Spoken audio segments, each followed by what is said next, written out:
Welcome to the Darker Tanned Asians podcast. I'm your host, Victor. Alongside, I have Omar Shank standing at 6'6", 6'9" in heels. 6'9" in heels. There you go. And we got a special guest today, my dear friend, Kevin Sanders, actor, martial artist, performer based out of Vegas. Cool dude. What's up, Kevin? Long time no see. Yeah, no, long time no see, right? It's been a while. Yeah, it's been a while, a month. Yeah, welcome, man, and thank you for coming on. How you been? Thank you for having me. All right. I've been good. I've been good. Yeah. Awesome. So Kevin and I, we are currently still working on a film, and we had a guest several episodes before, Stefan. Yeah. So you know we're all Stefan and Kevin. I have to say are the that leads. guy. Yeah, that guy. are the leads, Omar, of the film. And, Shit! And I'll tell you one thing, man. Working with those two guys, I mean, those guys, you know, they're leading it well. You know, you didn't tell me that part, dude. You didn't tell me he was one of the other leads, man. He was one of the other leads. Yeah. I mean, I'm just some guy in the podcast. I know. I know. Like, no. I just got him randomly. We were in Vegas. Like you're walking down the street, like, hey, yeah. you're a good-looking guy. You look like you do some martial arts. Come on the show. You want to go on? Yeah, why not? Yeah. But you know, I can't wait to work with you guys again. And you know, they've been anchoring this, no pun intended, anchoring this this movie. And you can't have any better leads than just better dudes and actors, man. Really. Oh, thank you. Thank you It's been a pleasure. Funny you said that because I remember before you like when you said before we had everything set up, I remember I saw when you showed me the picture of him. It wasn't until like I had like the Matrix moment where I had deja vu. It's like, oh, deja vu, you know. But because like I went and added Stefan from the last episode, and then I saw you on there. I went through all your IG, like, you know, stealthily. I didn't know he was IG. No, he was stalking you, Kevin. Yeah, he was. No, I was going through. I was like, this dude's dope, and then I didn't realize that this dude that I saw that was cool was the same guy that you're going to bring on this next episode. So they kind of like, you know, it's a small world, right? Yeah. See, it's a small Instagram world. Right? Yeah, we research. We do the due diligence and this you know, guy here and does research. Yeah. So and you know, research / stalking, however way you want to say it.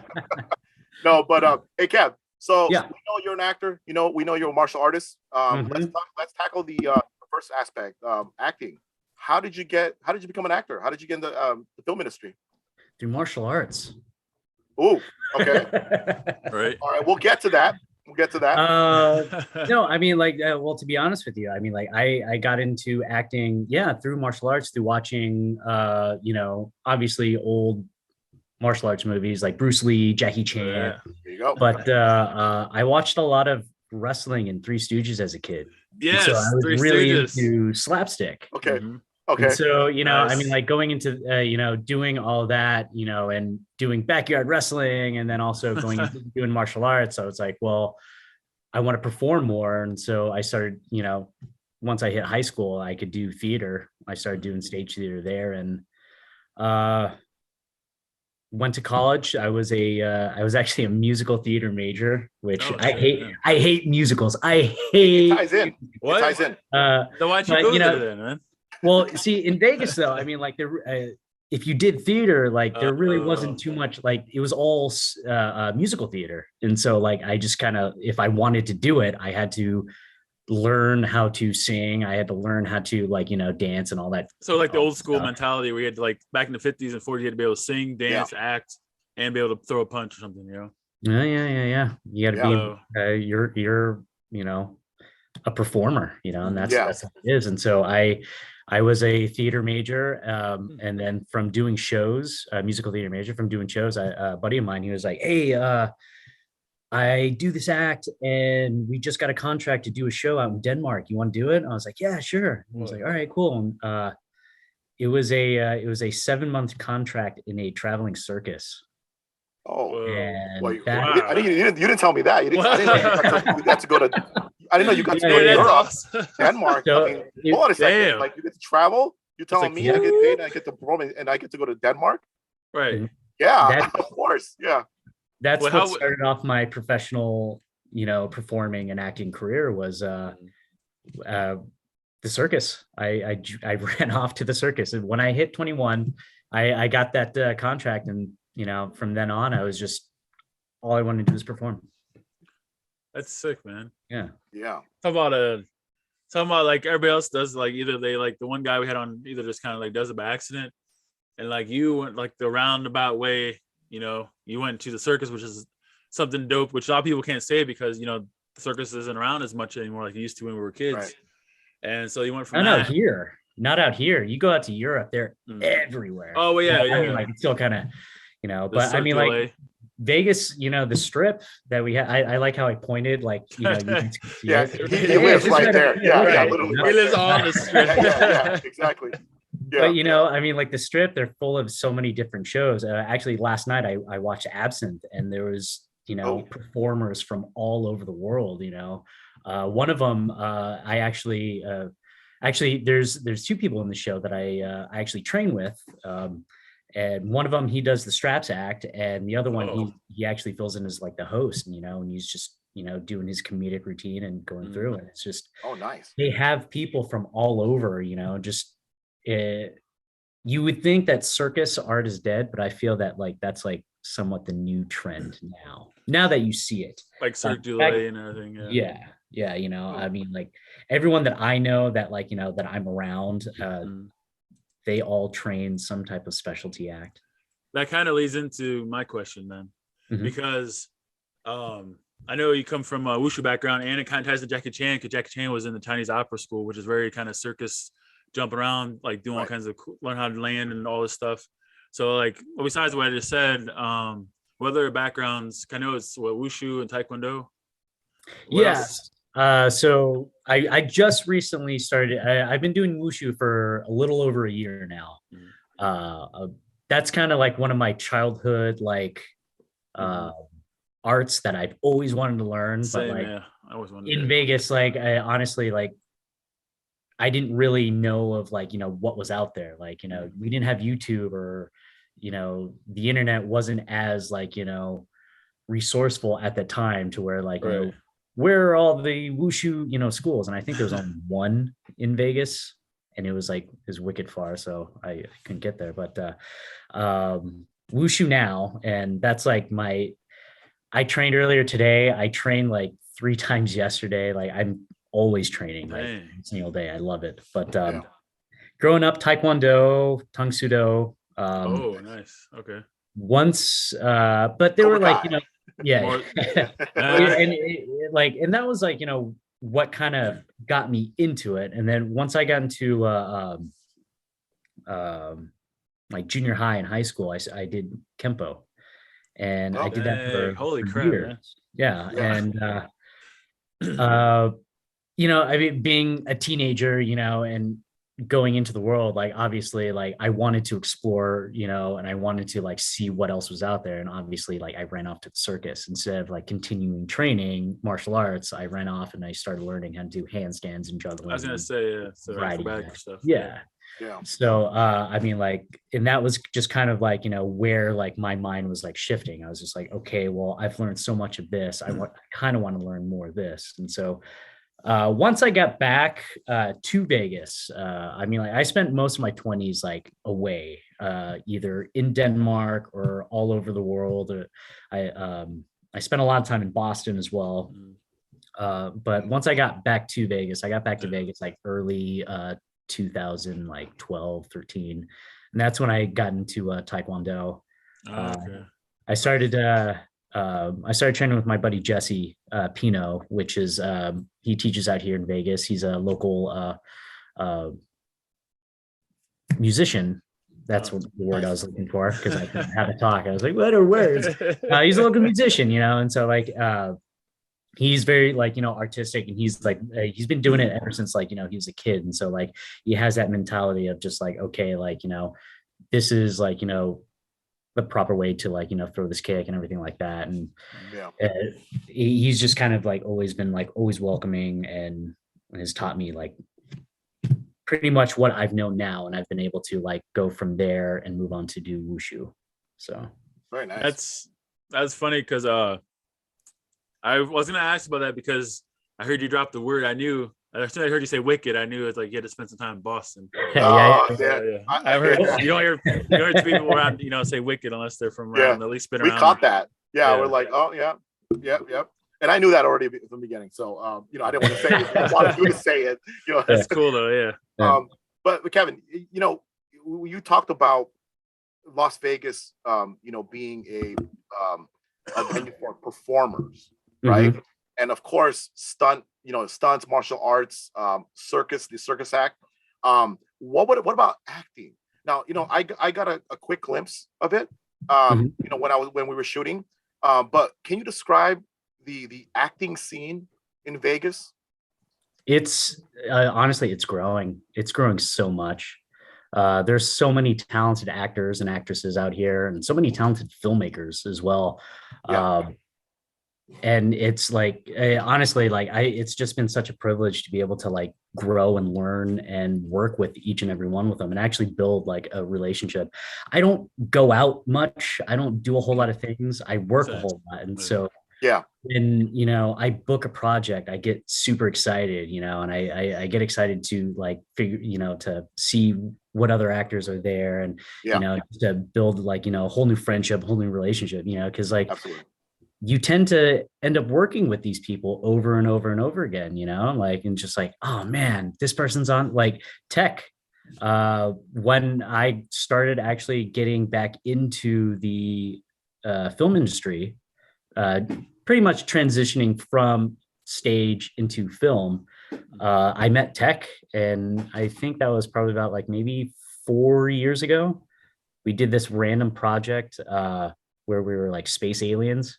We're all like different colors and stuff like that. Yeah, tell me about that. The helmet and everything. Yeah, I got to see it now. It was weird. Like we had goggles and stuff like that. And, like we had like awesome. buff suits and stuff. And, like, and so there's like 4 of us. There's almost like Teenage Mutant Ninja Turtles. Even better.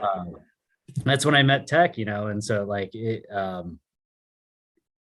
I forgot what I was saying now. That's another plug. Tech Lee, the stunt coordinator.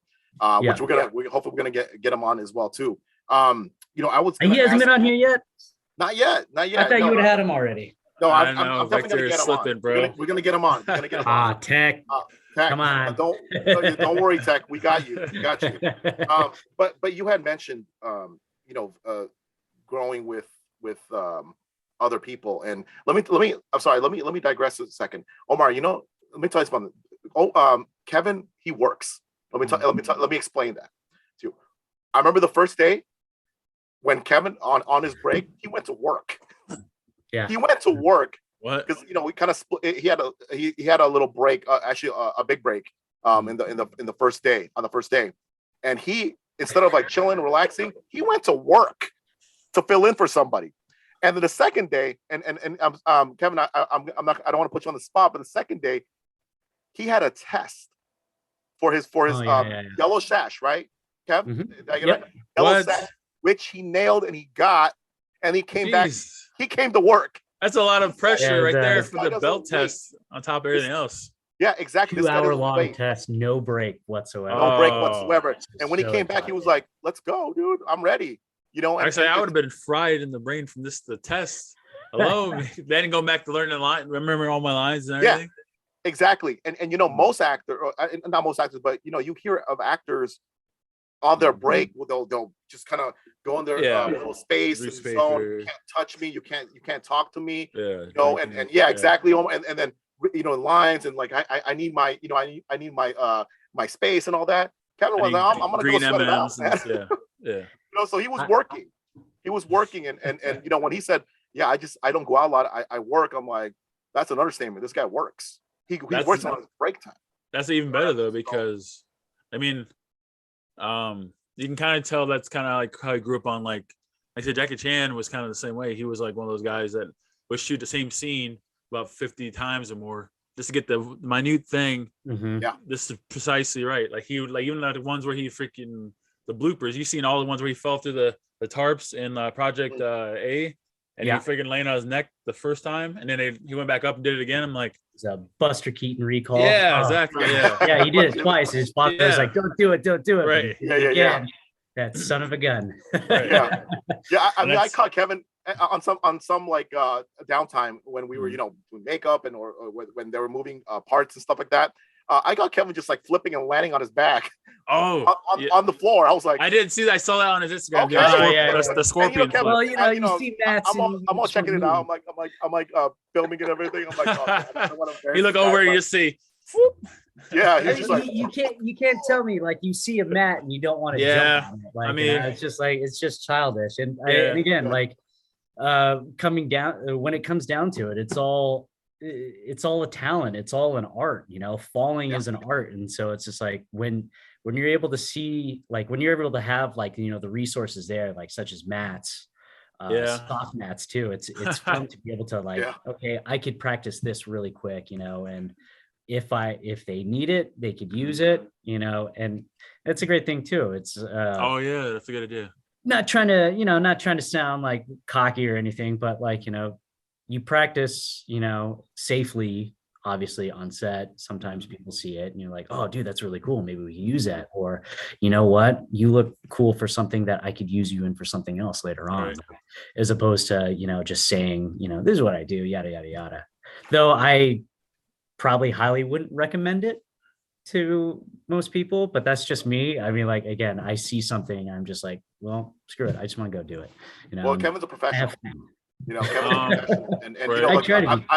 I'm very observant on set, and from right from the beginning, he was stretching. He was, he had this little massage gun, and I was going to ask him too. I'm just getting older. That's right. That's what I want one of those too, man.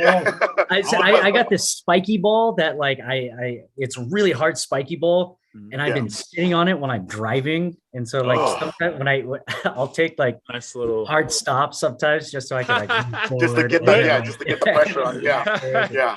Everybody behind he's like, what's wrong with this guy? He keeps slamming on his brakes. Exactly. Yeah. That's in LA we call that a douchebag, but or an ambulance chaser. He's just like, oh, you hit me in the back. Exactly. Speaking of Vegas and stuff, what would, in your opinion, give or take, what would you think? I mean, it's already starting to grow pretty good, but what do you think would take to actually become like a new Atlanta, a new New York, new Hollywood, like in Vegas? Like, what you think would need to be done? I mean, 'cause they've already done plenty of movies like the Ocean 11s remakes and all that stuff, and then every other kind of a casino or like action movie or like whatever. Like, what do you think would help, like really kind of like engrave in stone? Like Atlanta just popped out of nowhere. They're the hottest thing besides Hollywood, New York. Yeah. So like, what would you think? Like for California, Atlanta, New Mexico, to all raise their taxes and we keep ours. What's happening in California? So that's one down. Right. They're slowly moving you over there. Yeah. Well, you see, here's the thing though, is that like I feel Vegas is on its way, and the projects that are coming out of Vegas are really starting to show, and I think it just needs to build up a little bit more and more and more, and to for all these talented filmmakers and actors to be noticed, to have these films be finished and then sent out to film festivals, and like have that recognition. Because that's the great thing about Vegas is that, I lived in Los Angeles for a year and I absolutely hated it. I hated it. It sucked. It was very cutthroat, seemed like, everyone's just like, just me, and realize, as you grow older, that's really the mentality that you should have. It's just me, but in a positive, good attitude. Right. And, but there was that like very cutthroat mentality. And so that one thing that I've noticed out here in Vegas is that everyone's so supportive. everyone's just like, you go into an audition room and you see somebody that and you're like, hey man, how's it going? Oh, pretty good. All right, cool. Hey dude, you want to run the scene? Absolutely, let's do it.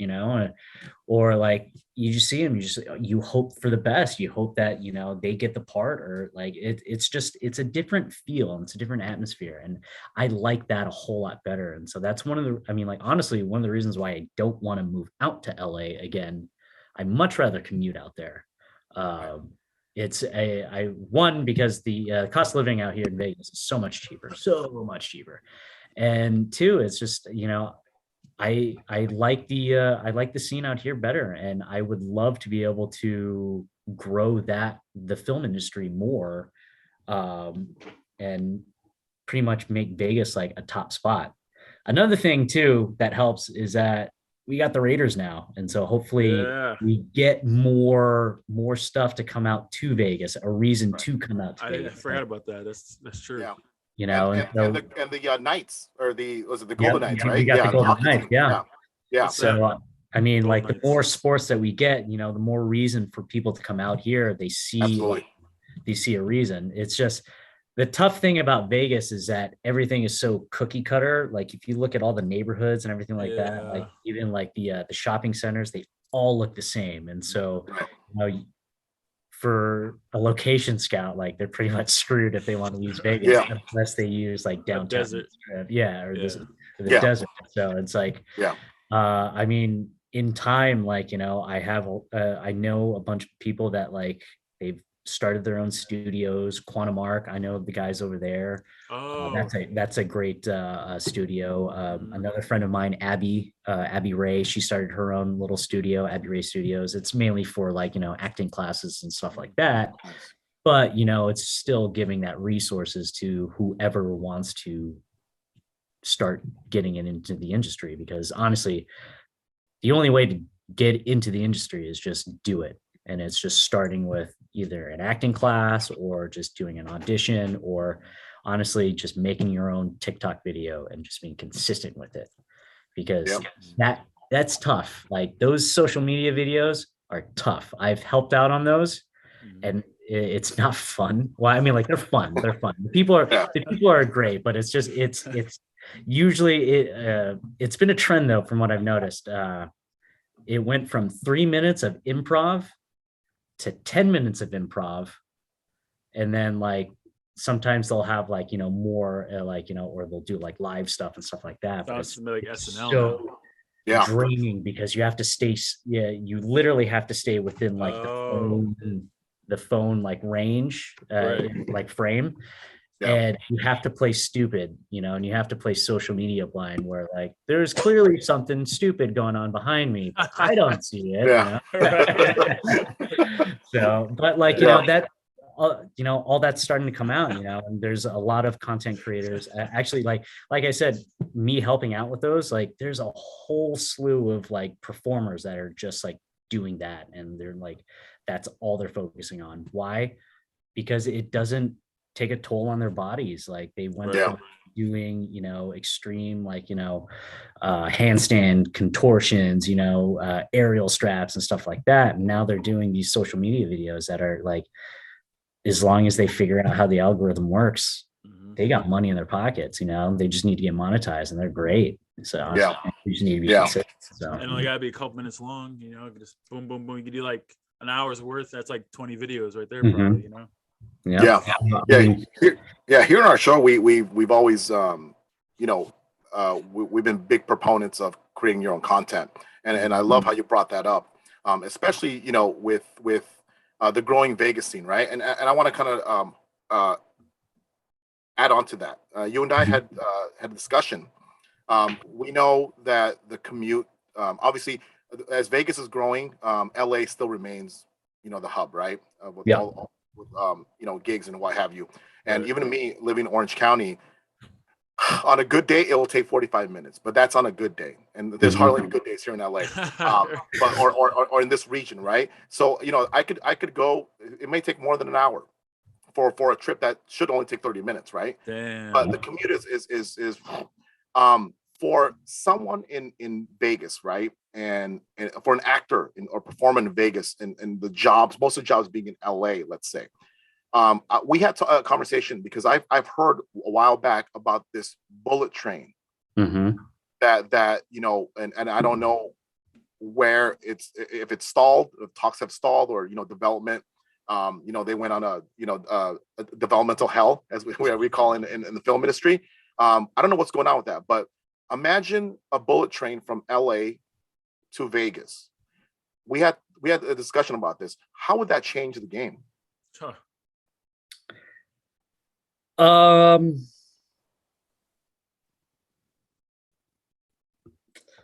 I don't think it would change it too much.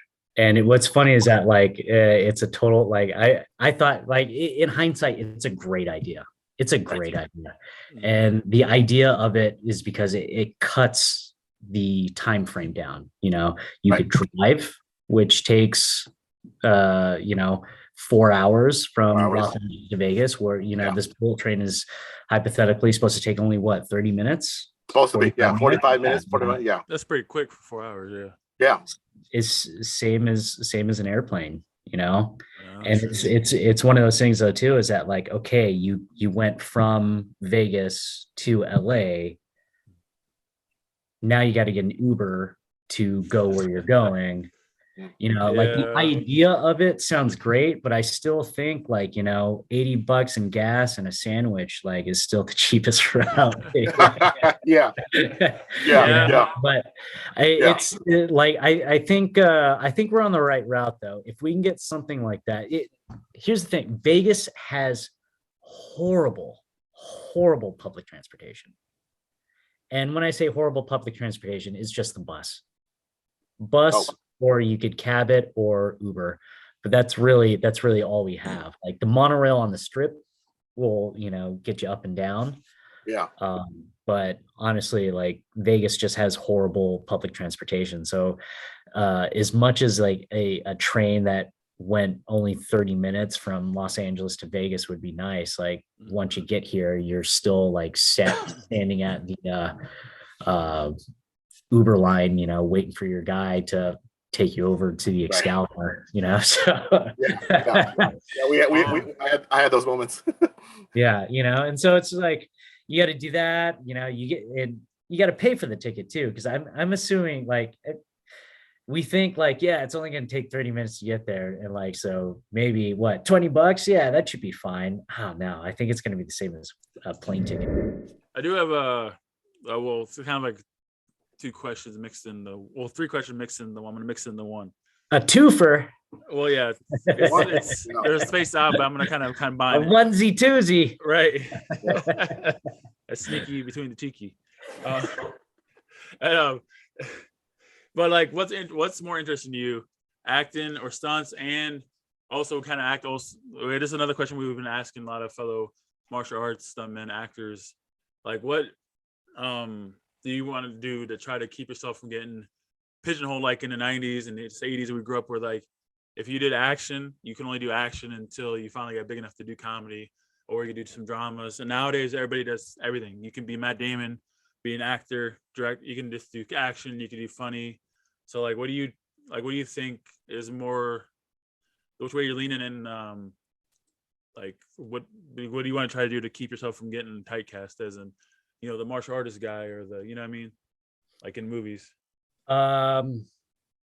Okay. So to answer that first question, what's more important? And I think both of them are equally as important. Right. And that's just for me. Everyone has their own, my physical, attributes are totally different from other people's, and my mindset, the way I move, totally different. Right. And so for me, I feel that I am the performer. I'm acting, people are seeing me. And so you're going to get 100% of that performance. And so that's why, I train to, I train to take falls. I train to fight. I train to take reactions. I train to act. I take acting lessons every Tuesday with Paul Campanella out here in Vegas. pretty much if I'm not doing any project, I'm back in that class, because I don't care what anybody says, acting is hard. And if and it is something that you can lose, and so like it's one of those, it's a muscle, and so like I try to train that as much as I try to train martial arts and train stunts and train, you know, weapons and everything like that. Train your brain and your body, right? Oh yeah, absolutely. You know, it's just it's 100%. Like, again, if I'm gonna perform, I'm going to perform. It's a 100% performance of me. I'm an artist. And so that's the way I feel. And so, again, a lot of people, like, you know,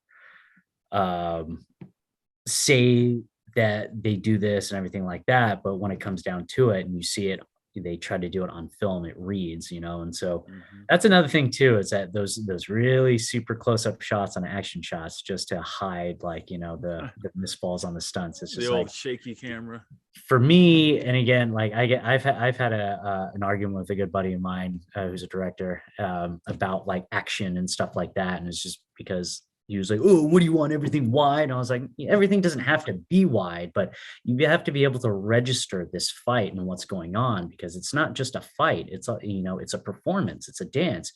You're watching somebody move and like be able to move in different ways that you probably can't, or you can do. And you know, you get inspired to create something that's almost similar, or, you know, longer, or what have you. And so like for me, again, it's like I am the performer. It's it goes back, I guess you could take it all the way back to, like, you know, the old days where you have to act, you have to dance, you have to sing, you have to be a triple threat, you know. You are the performer. And so that's my mindset, and that's kind of like the way I take it. So that's why I train so much, and, you know, I do so much. It's I have my goals, you know. I'm very goal oriented, you know, and I'm achieving them slowly. And the fact that I know that I'm achieving them slowly, I know that I'm on that right track. So for the second question, to be honest with you, I think one of the best things you could do within the film industry is get pigeonholed, because you find your niche, you know, you find like what works for you. And so whenever those roles come out, you already know that you have that look, you could play that character, you could do that. And so that's I think that's quite possibly one of the best things that could happen. And then to be able to take something like that and create it, and like to be able to like show that you have range, you know. And so that not only that you could play this person specifically, but later down the line, like, hey, you know, I kind of want to see this person try to do this something, you know. Oh, I've seen that. Yeah. Or people get cast in a movie that they like have no, you know, like you said, no further background, nothing. And there's like, let's get to this guy. And then it freaking blows up.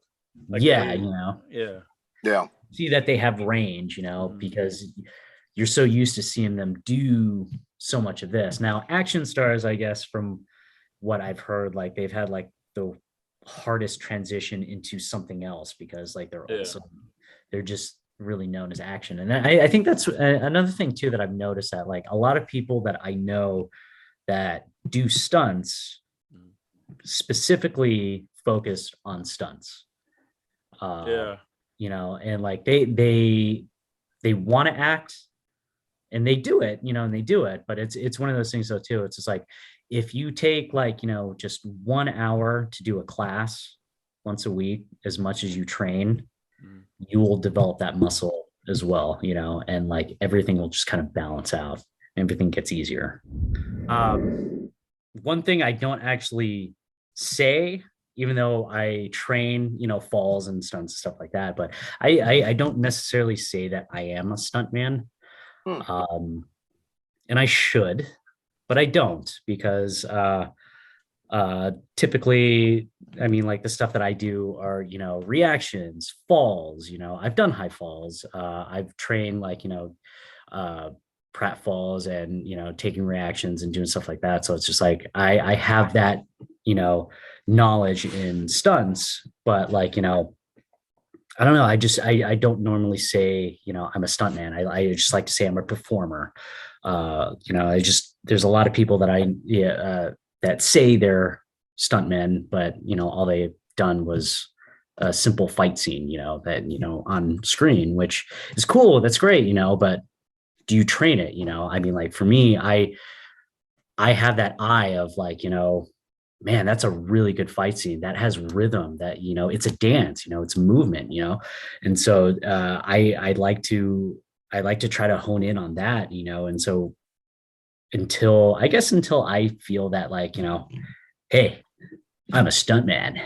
I just go with performer, because like, it's just a performance. Like I'm not doing anything like super crazy, I'm doing more so a dance with like, another person, it's just like when we're fighting, somebody comes through, you kind of, I usually go about, I do this test, if I'm doing a fight scene with somebody, it depends on how they throw a hook. If they come around and it's linear and straight like that, and it's like, okay, they kind of know what they're doing. But as soon as I see them go,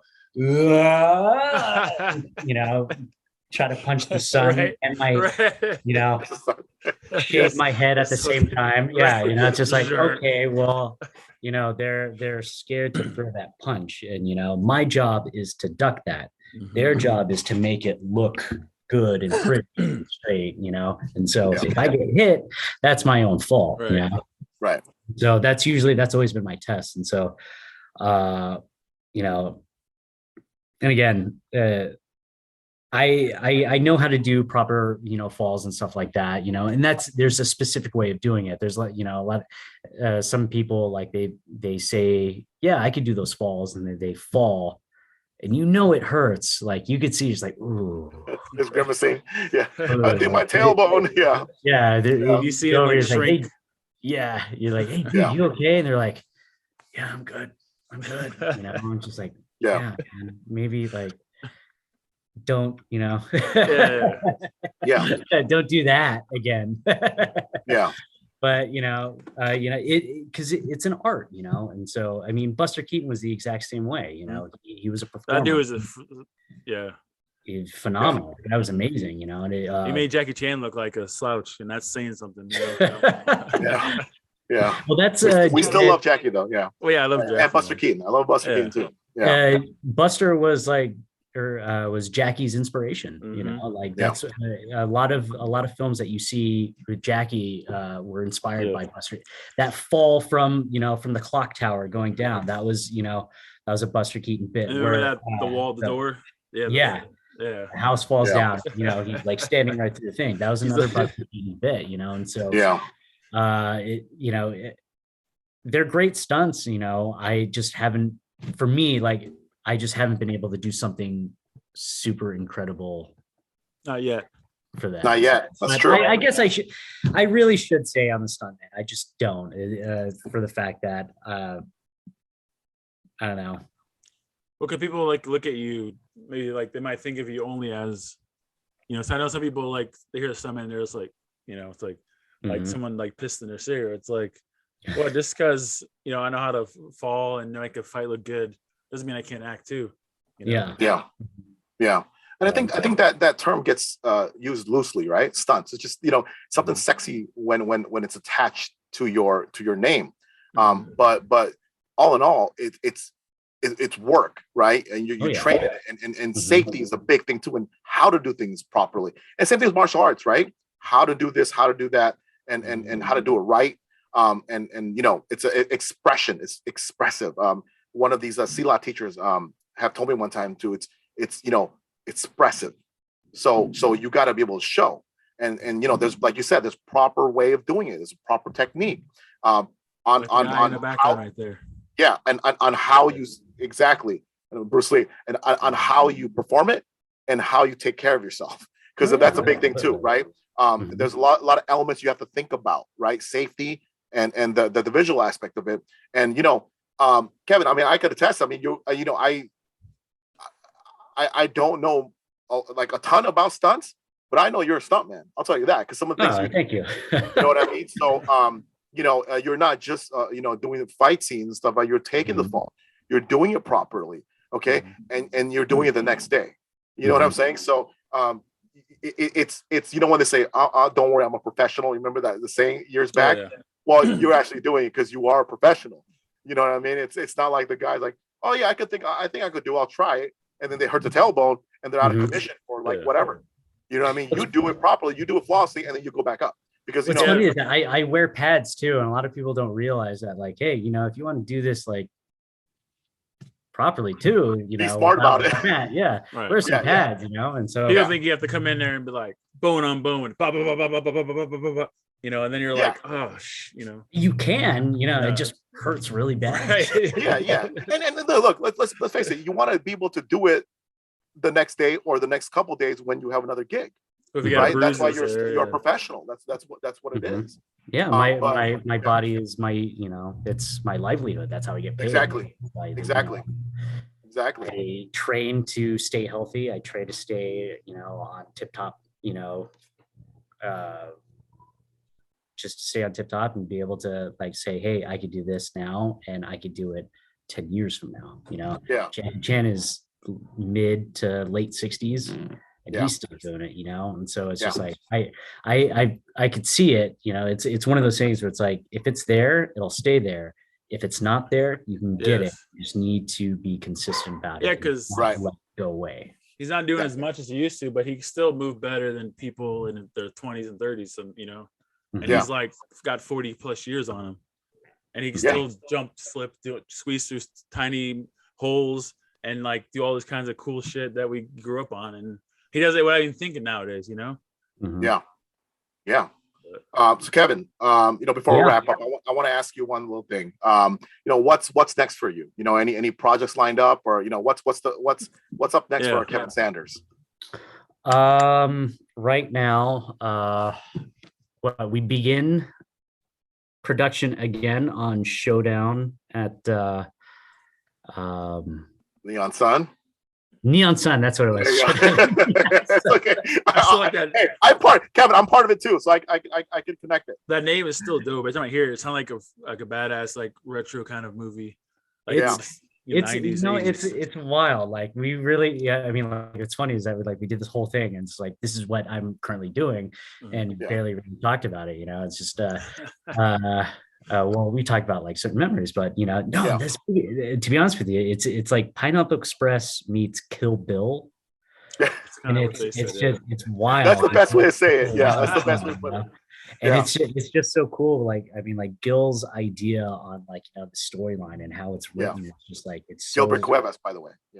It's just so fantastically out there. And the makeup that we Jenna, who did the makeup, Jenna, like she did text like face tattoos, and like she had this guy with no arms and stuff like that. My God! You have to see the pictures later on, Omar. We'll get into it when we're allowed to.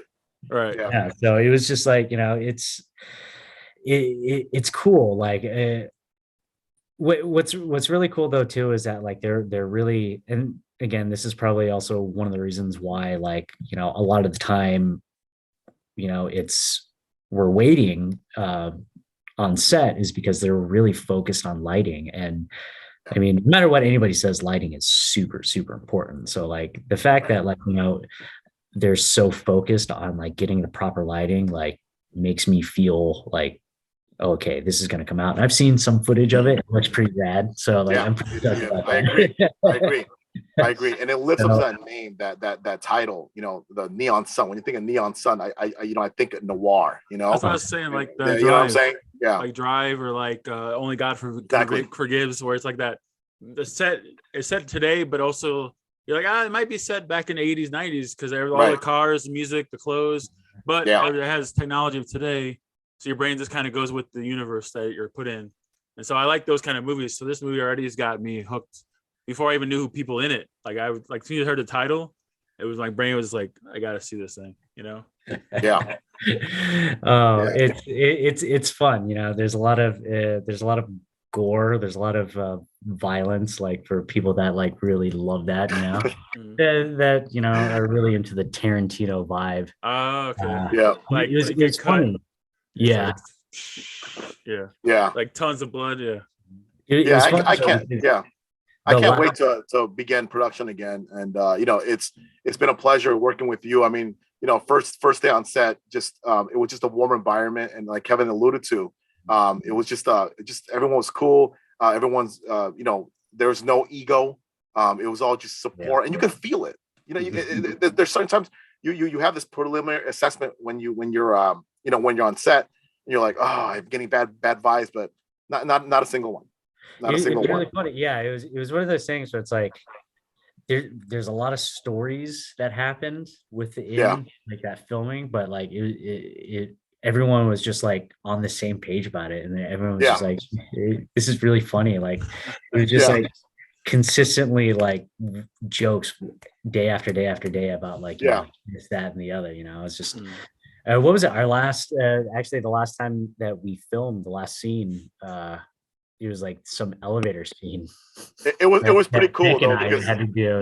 We were on top of a parking structure, and I correct me, is the Fremont or the California? I can't remember. It was in downtown Vegas. I think it was Fremont. Downtown Vegas. Yeah, Fremont. And then it was just like looking at just the neon, like it's just neon lights and everything. It just had that Vegas thing, and it was like proper for the title. Right. It just I was just like, oh, we all gotta get a picture here. Just kind of pose, and all you need some we just didn't get that. Yeah, we gotta get it. It was funny though, is because like Vic had this gun that he had to hold on to. This scene where like we were coming out of the elevator. So we had to use the elevator for the parking garage. And so like there are times where like we were like, okay, we're gonna get the shot. Okay, we close it. The elevator starts going down. And so I'm all beat up, like I've got a black eye and everything like that. I've got blood coming out of my mouth. My hands are actually tied behind my back. Oh Jesus! Vic's holding onto a gun, a prop gun. Oh no! And I had that big scar right here. I had that big scar. Yeah, it was a visible big scar. And then I remember one time we went down, and then it was like, oh no! Like, oh, it's okay. It's late at night. No one's here. And then this lady came, and I was like, holding on, like we're shooting. Yeah, and Kevin's all bloodied up. He's like, no, we're good. I think she took a glance at us, and she's like, nah. I'll get the next one. He's like, I don't want to know. I don't want to know anything. I don't want to know who they are. This is Vegas. They might be a mafia thing. I don't want to know. Yeah. I was like, Kev, let's take the stairs, man. Yeah. I need some cardio. Like every time that door opened, it's like, dude, put that gun away. Put the gun away. Yeah. I was like, oh shoot. Imagine if you how much you would shit your pants. I had a trench coat, but it was still like. Yeah. The door is open and you just seen like a cop standing there. You'd be like, well, like we're shooting. It's we're fake. No, I don't want to say the word. I'm not shooting. I'm not shooting. But we're shooting that movie. We're shooting the movie. That could be a real Tarantino scene. Yeah, right. It's like you're good actor, Victor. You're acting really good acting dead over there. Yeah, like hey, what's that? Hey, okay, get up. Who put squibs on Victor? Blood's just dripping off.